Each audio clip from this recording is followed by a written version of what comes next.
Come on, guys, at Netflix. How many times are we going to watch a really good concept, a really good premise being watered down into just a generic action movie? And that is Project Power for you. Hello, guys. I hope you're all doing great. Today, we'll be talking about the high concept, high budget Netflix original action thriller movie, Project Power. It is a superhero movie, and I was really looking forward to watching this. The movie is set in New Orleans. It is about a drug that gives its user 5 minutes of superhuman powers. Everyone that uses it gets a unique and a different superhero power. So, what power you might be getting will be different from the power that I might be getting after using the pill. But the catch is that half of the people that are using it like popcorn, like they burst open, they die on the spot, they OD.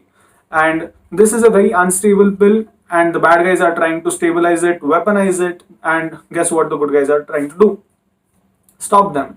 So yes, this is a really great concept, great premise that has been handled like any other action movie. Now we'll talk about the good and bad aspects of the movie really quickly, because I do not think the creators have given us anything to be discussed in depth about.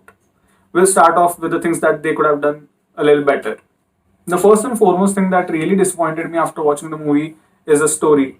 Now, take this pill that is giving you superhuman powers for 5 minutes. How that can change the life of the people who are using it, how it can change the entire economical structure of a country, or how it can change the entire world.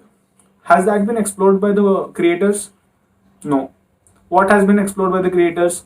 The bad guys, the good guys, and the fight between them. That brings us to the cliche characters. When I say the bad guys, the good guys, the image that is created in our head, the bad guys with their suits, their helicopters, their guns, the good guys with their police badges, and their good intentions and their philosophical dialogues, one on one conversations.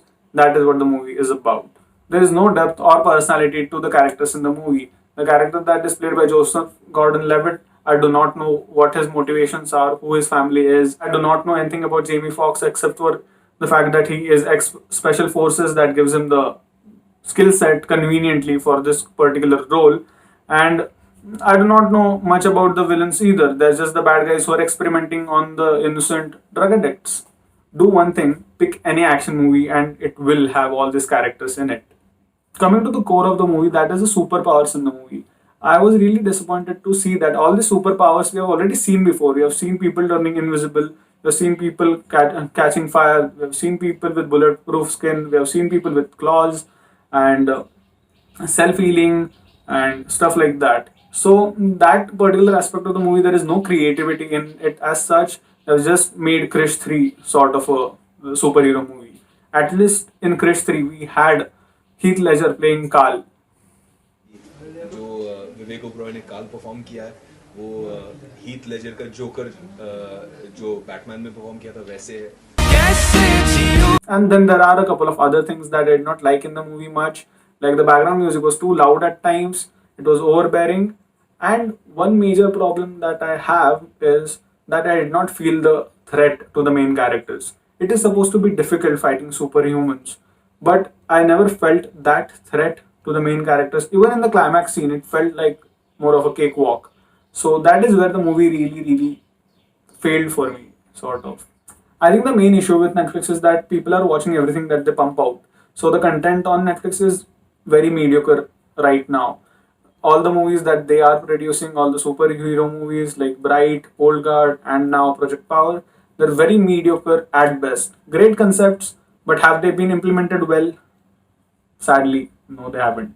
Having said that, if you really want a laid back action thriller movie that is enjoyable, if you're not, want to use your head much, want to just kick back and enjoy a movie, this could be really good because it is really visually appealing. All the VFX in the movie, none of them look cheap. They have invested a lot of money in the movie, and that can be seen in the VFX. The transition of normal people into superhumans, all the superpowers, the fire guy, the invisible guy, they are really well edited. The cinematography of the movie is pretty good. The fight scenes are nice and well choreographed, and the camera angles are also pretty different and unique, and something that we haven't seen in quite a while. There are long takes of fight scenes which are nice to watch because like you aren't being spoon fed the entire action. You have to keep on looking at where what is going on, and that was pretty well done. The acting of the movie, I do not even think we need to discuss that in depth because Jamie Foxx is an incredible actor, and so is Joseph Gordon-Levitt.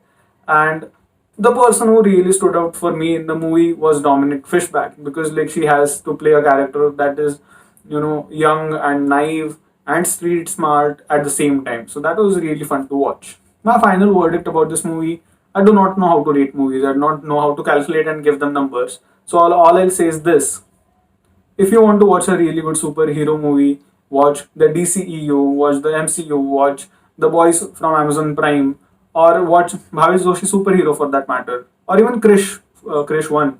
But if you watched all of them, choose a different genre and like just check out all the other recommendations on my page and choose a movie, watch it, and let me know if you like it. Alright, guys, that was the review. I hope you liked the video and see you next time. Until then, later.